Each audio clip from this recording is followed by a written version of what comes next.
Nike are still getting their shit together, which pains me to say, but I'm buying more and more Adi stuff that I never thought I would do 10 years ago. Same. Sports is sleeping on anime. This is my provocation for today. The burn rate of $100 million a month really made my eyes water when I read that.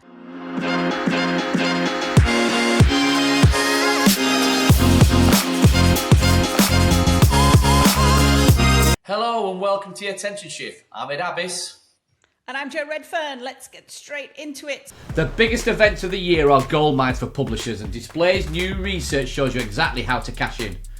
We analysed over 30,000 comments across the US election, the World Cup, the Met Gala and more, uncovering 8 ways audiences engage, so you can package, price and sell your content and own the conversation, whether you have broadcast rights or not. Head to display.com insights to download Harness the Hype today. So we're going to talk about Adidas and anime, something that I've been thinking about quite a lot recently. Your favourite thing, anime. It is. It's because sports is sleeping on anime. This is my provocation for today. But interesting story last week with Adidas Originals partnering with a streetwear label to launch a pre-World Cup drop, and it's all built around the anime universe. So not your traditional pre-World Cup sportswear campaign, but we know that loads of footballers are really into anime. In this campaign, they're using Raphinha and Luis Diaz, but I mean, Dom Solanke loves anime. Lionel Messi's said that he used to watch Captain Tsubasa when he was young. So these players are all cast as characters in this anime world. And it's not about kicking a football. It's about culture. It's about the aesthetic. And it's about the storytelling that is massive amongst teens, particularly in the US at the minute. So, yeah, pretty cool. What do you think? Are you going to be buying some?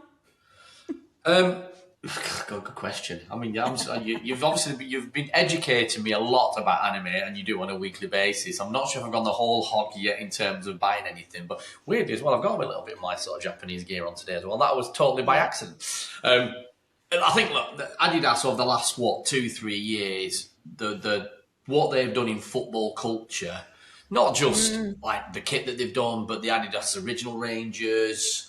All the lifestyle stuff. And I think it's just a sign of them expanding more and more and really cementing their place in not just football culture, but, pop culture. And I think like taking this step into the anime world as well, I think it's just one of those things. They're just getting the tentacles bloody everywhere.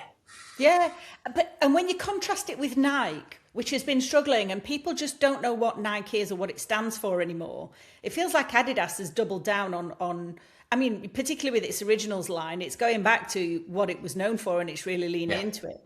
And that seems a sensible thing to do, particularly when you contrast it against Nike.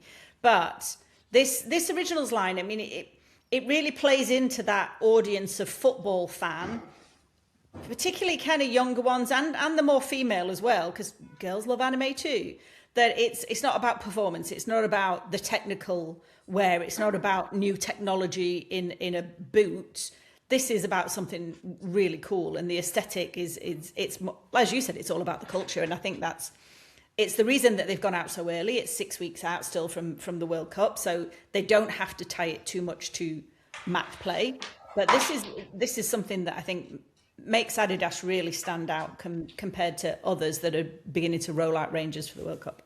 Yeah, look, and everything they're doing in terms of how they're linking also into the physical and the digital, because obviously this is a lot about streetwear as well, so they're really seeding this content and products in at grassroots level, across Hong Kong and South America. But even you go back to like last summer and the Oasis concerts, they really made sure that they were the big talking point around Oasis because of the ranges that they did. And I remember going into the store in Covent Garden because I was in London around that time, and some of the gear in there as well. And it's just like there's so many things I wanted to buy, and then I just thought, God, I'm not even going to any of the gigs. I'm going to be such a saddo if I do this.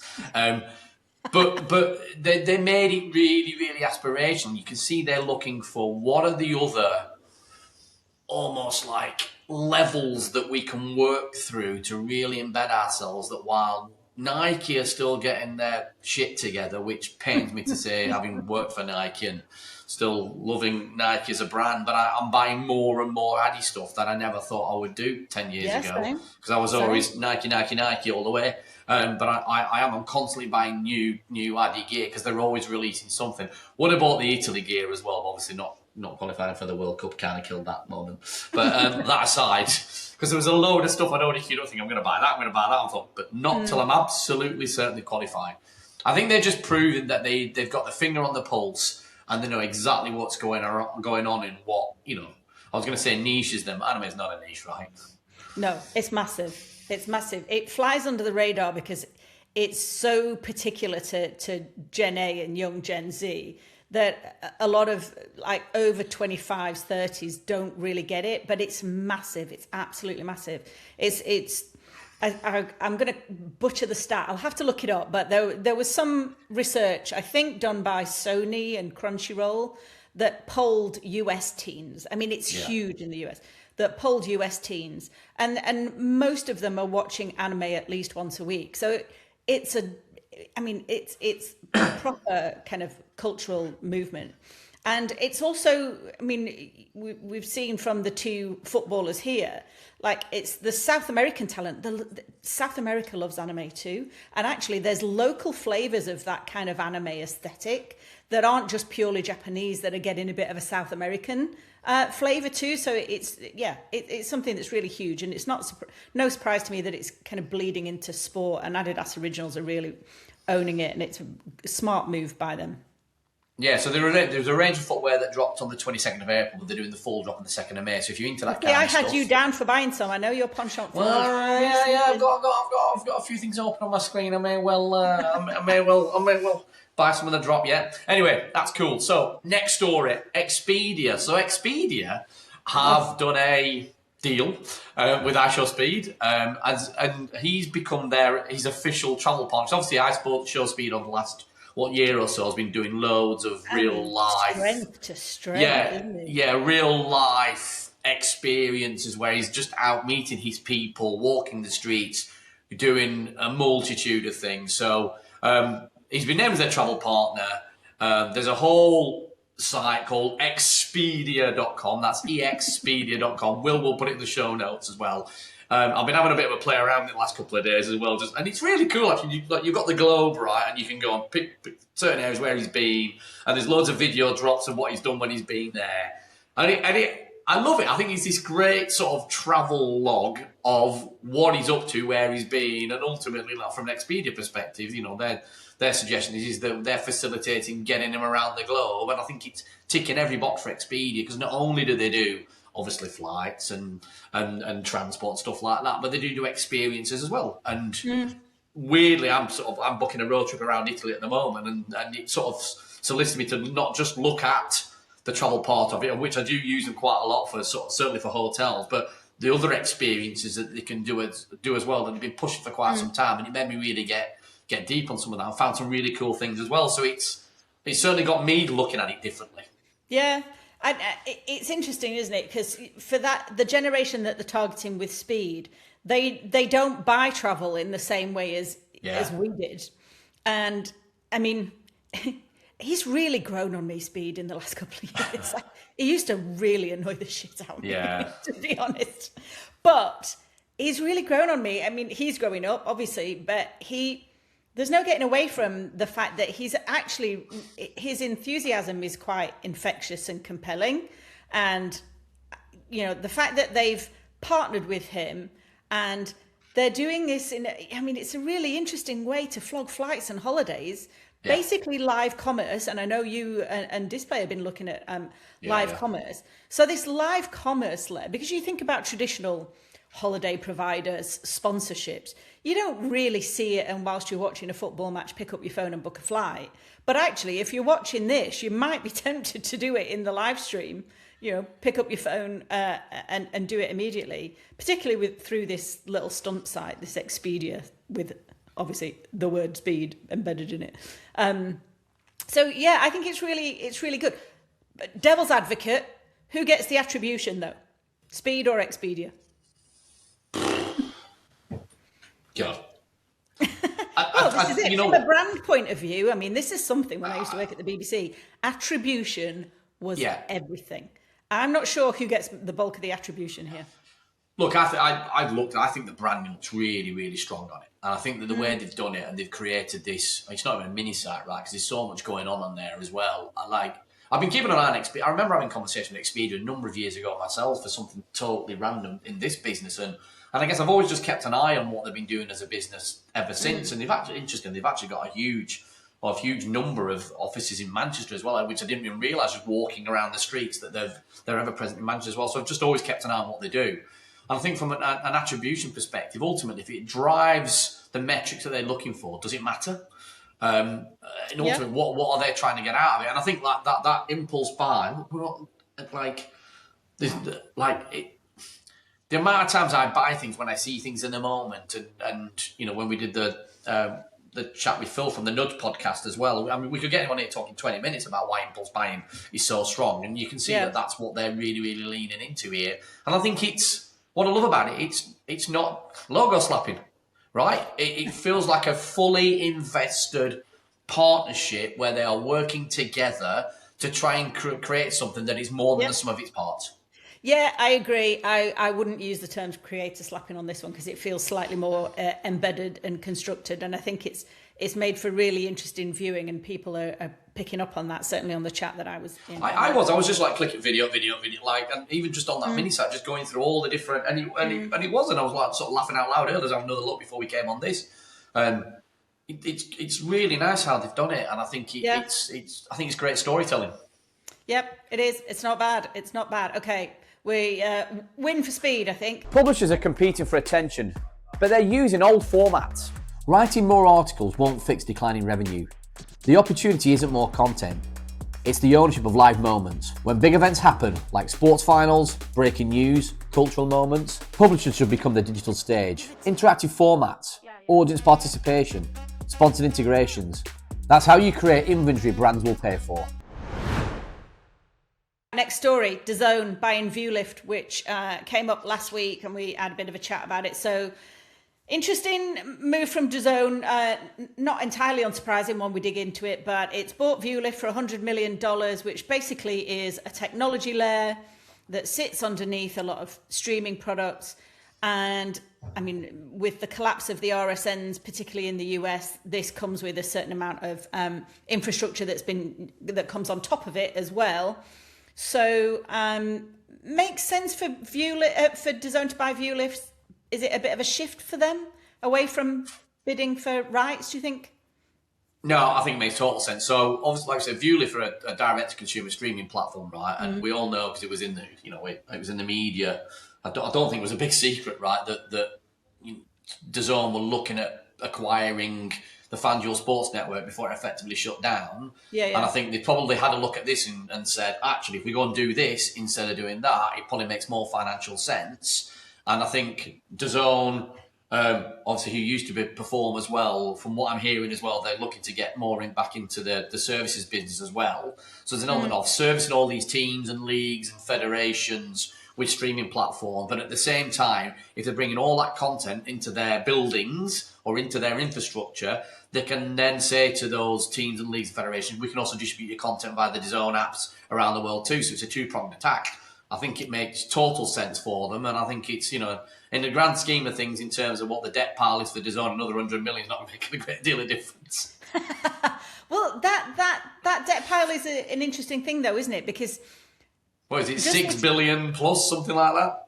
Well, does this mean that they see more growth and more revenue from owning the pipes or the picks and shovels, or whatever analogy you want to use, rather than try and compete for sports rights? Because they've tried to be the Netflix of sport and they haven't quite succeeded. Is there more growth in the media infrastructure, a bit like Amazon did with AWS, right? I think there's potentially a million content opportunities. If they're bringing all that content from a variety of different, let's say it's American franchises, right? They're bringing all that content into their infrastructure that they then end up distributing via these direct-to-consumer platforms, which the reality is, these US sports franchises are not just suddenly going to go, we're going to go free to air on YouTube or even subscriber level on YouTube. I just don't think they're going to do it from everything I see about what they're doing with content at the moment. So to be able to bring all that content into the DAZN infrastructure, which for them is going to flag up countless other behind the scenes content opportunities, other formats that they can create. It puts them in the middle of everything when these franchises and teams and leagues and feds are thinking about how are we going to distribute our content. Now, DAZN will be the one saying you need to put some on that platform, you need to put some on that platform, some on that platform, but they've got a seat at the table around the decision making rather than sitting outside the decision making. What does it give them in terms of insight and data? Because if they've inserted themselves between a club with its own branded app and the fan, then they're at that they're the middleman. They've got the infrastructure and that data. What do you think? Does that deliver any commercial value to them? Yes, because ultimately they are going to get insights from how people are consuming the content, where people are arriving from, where they're going to, the kind of things they're interested in, the kind of things they're not interested in. It's ultimately going to benefit DAZN in terms of their own direct-to-consumer model, but ultimately it's going to give them scale across any other sports teams and leagues. So they've got a huge. They've already got lots of insights themselves in terms of what they've been doing for a number of years now. Like, it's been going a long, long time, that business, even under a different guise. Now, I think that gives them the opportunity to have insights that is going to be pretty unique, both from if you think about it, they're a global distributor and gateway to content, but also now they're going more at a local level from a team-to-team perspective too, and everything in between. And it's not like they don't have experience of doing that from a team-to-team perspective. The heritage is there within the business. They've been doing it for 20 years. Yeah, interesting. And particularly in the US market, where those local markets actually in and of themselves can be quite lucrative when you look at the size of them. Yeah. Cool. Okay. All right, next one. So TikTok and shops. So TikTok shops. That's a thing. Who knew? There's a chief retail advisor at a company called Circana. I think I pronounced that properly. Called Marshall Cohen, and he's made a prediction that by 2028, 10% of all US retail sales will be through TikTok. It's currently about 1%. Now, that is a massive shift if that happens, and it's going to have so much impact from a physical retail perspective as well. I'd love to see, and I've not got any numbers here in terms of what does the US look like at the moment for someone like Amazon, on a total percentage basis. Like, where is that extra 9% that he is predicting actually coming from? But that kind of shift's going to have so much impact across the board, whether that's physical, whether that's the Amazons of this world. Like, where's it coming from? Because if it does happen like that, that is mad. Yeah, it is. I mean, I've been following the growth of TikTok Shop, particularly in the US, because it's on a different trajectory there, and arguably a much different one now. The Ellisons control TikTok in the US, but TikTok Shop, the amount of merchandise value it puts through is eye-watering, even at that 1%. And I reckon, 10% of US retail spend is a bit punchy, within the next 2 years. But yeah, that's a lot.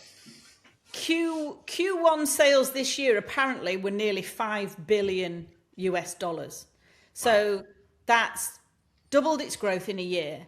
So, and it used to be that you bought your fancy shampoo and your Stanley Cup through TikTok, but everybody, much like Amazon, everybody's opening a storefront now. So you've got Ralph Lauren on there, you've got Ulta Beauty, which is a pretty high-end kind of Gen Z cosmetics brand. So it's not just your little kind of low-value lip liners and lip balms anymore. This is real posh brands selling through TikTok Shop, which, you've got to wonder whether they can sustain that growth. Younger retail buyers do tend to trust the algorithm to recommend them products, and they'll buy. We talked about impulse purchase not 3-4 minutes ago. But there's also, there's not a huge amount of money to go around for those younger demographics either. They're feeling the squeeze. But be interesting to see whether they can maintain it.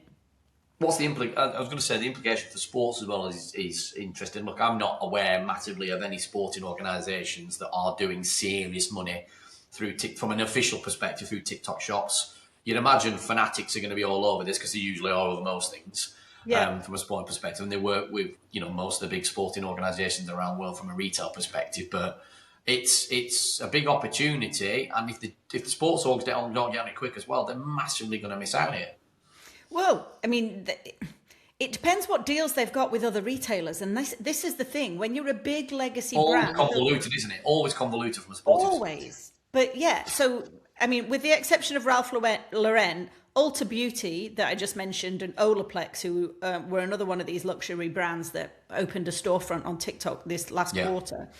They're social first retailers anyway, so that's fine. They can do it. But when you've got big retail partners and you've got inventory and you've got certain deals that you've got in place, it might not be as easy for someone like an Adidas or a Nike to kind of set up shop on there. So I think it will be interesting for sports apparel. I think you'll find the younger ones, like the smaller incumbents, really embracing TikTok shop. That could catapult them and really make a dent in the more traditional, particularly sportswear manufacturers' sales.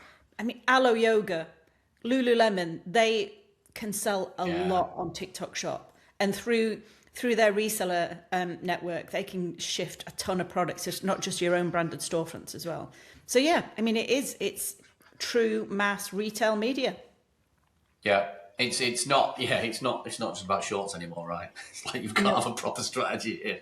Like, how are you driving from the content to purchase? Because it has become a glorified eBay for the new age in a lot of ways. But going back to what we were just talking about with Speed and Expedia, you've got TikTok now that is getting into vertical dramas, like micro dramas. So again, that commerce is going to start coming through content. It's not just going to be a storefront. Oh, buy this, buy this. Yes, you've got resellers, but there's also going to be narratives now that are built through this true content commerce, a 5-part miniseries of vertical scrollable that at the end you can buy this from the TikTok shop, click, it's in your basket, done.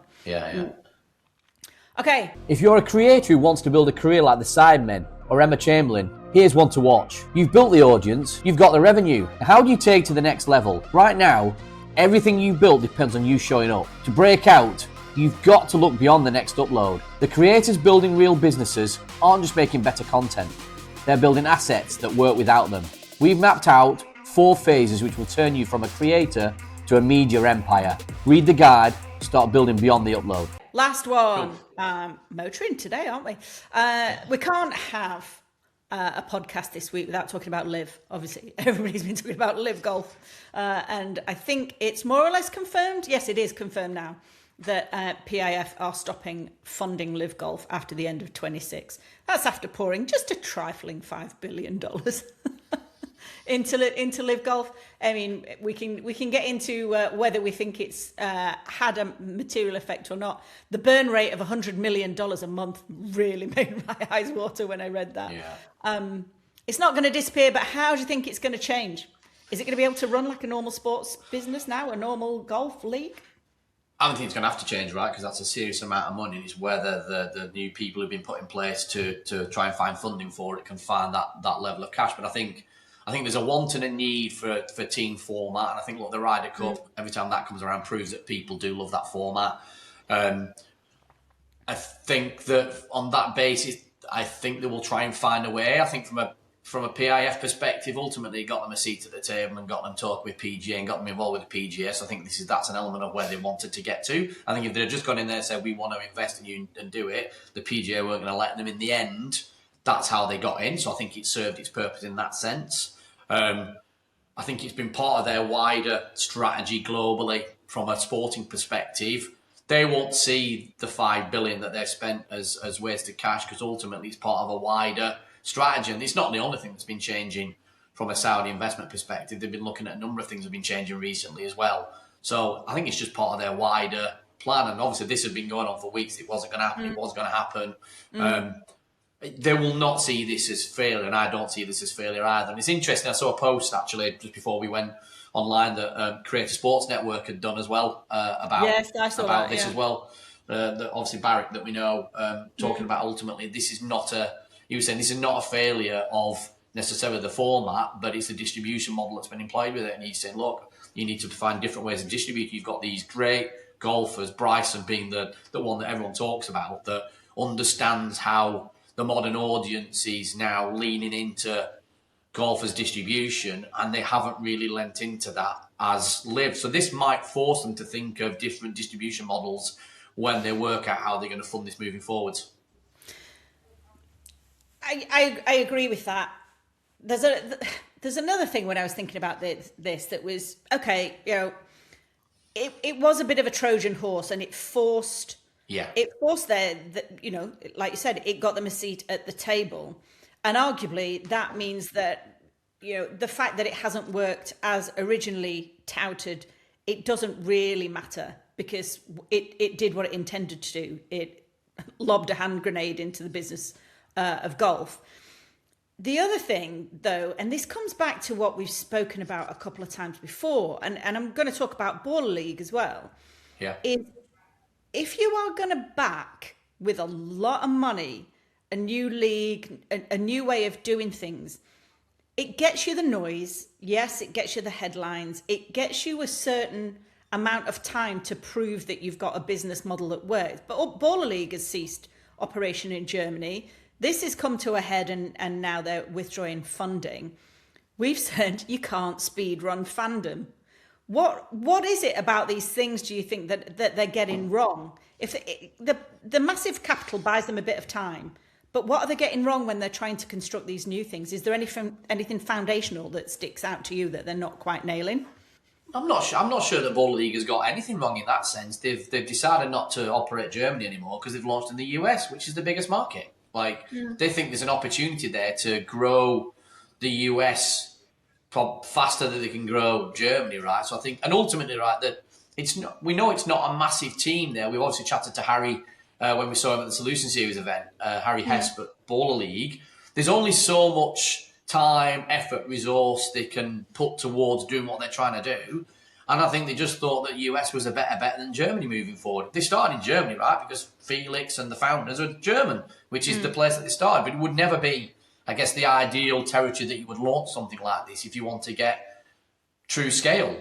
So I don't think that is a failure. I think that actually that is just them saying we're going to pivot over here because we've got more opportunity for growing there. And I think I did see, it was funny actually, that point you made there about fandom. I think Felix did actually write something about that on LinkedIn over the weekend. Oh, really? Where he was talking about ultimately building fandom, ultimately his reach. So he was flipping it the other way. So I don't know whether they've been listening to you, Joe. Well, yeah, I mean, and I'm not saying Baller League is a failure either. What I'm saying is, I do wonder if a lot of these leagues, when they're raising the capital, are sold on a much quicker return than is actually possible, given that you can't speedrun fandom. Oh, without a doubt, because the VC world's built on quick returns, right? Generally. So ultimately, where do they get the money from? And they Generally apply from the VCs. tech model. They apply the tech model, and that doesn't work. Not when it's you're not the same. No, not when you're thinking about how long it You're takes spot on. to grow affinity, to grow reach, and then awareness, and then affinity, and then love, which equals fandom. Again, you don't go from 1 to 11 with that. It takes time. You do it in stages, in increments. Things have to compound. And that doesn't feel like it's compatible with a shiny pitch deck to VC or private equity who want the money back within a certain time frame. So I do wonder if this just kind of shows that you've just got to pace. You've got to pace patient capital. You've got to pace it, and you've got to be realistic. And also be mindful of what you're spending as well. Like, look, 5 billion, like I said, 5 billion for, I guess, PIF, probably a drop in the ocean, right? And ultimately, because of the nature of their natural resources, that money's being regenerated all the time. But still, they want value for money, and they've stated that in multiple different places. The line construction that they've been doing in Saudi Arabia as well. They decided not to do that anymore. They've started looking at things now. They're going to this next stage now of their investment in properties and infrastructure, and saying we want to get value for money now. We've established ourselves. Everyone knows we're a player now. Now we really want to make sure that we get the most out of what we can. So they're being a bit more discerning about how they spend it. So they'd argue it's done what they wanted it to do. Yeah, I would agree with that. And I think, it's good that there's a bit more financial discipline being applied. They're not gonna go hungry, are they? I mean, it's Doubt it. They've got that cash. I suppose what it did do was it put a rocket up the PGA, and now it's meant that they've had to look at their own business model and how they route competitions and how they pay their players. So I guess overall, it's not been a bad thing. I just don't know as it's potentially turned out as it would inevitably have been pitched in the first place. Yeah, I think it's put a rocket up the sport of golf in general, right? I think there's lots more formats out there, different people doing different things. That 5 years ago, there was Rory mainly was driving this, saying golf is, to be brutally honest, on its arse. What are we going to do to make sure that young people actually care about it? Because at the moment, I'm not sure they do. So they've done that. Cool. Okay, we're at time. We're getting told off in the comments. You better wrap up. So there we are. 5 stories, 5 minutes each, roughly. Thanks for joining me, Joe. I've been Ed Abbis. This has been Joe Redfern. Thank you for joining this week's episode of The Attention Shift. Don't forget to like, subscribe, and if you want to feature as a guest, give us a question via our email. You can email at hello@attentionshift.media. That's it for now. Goodbye. Bye.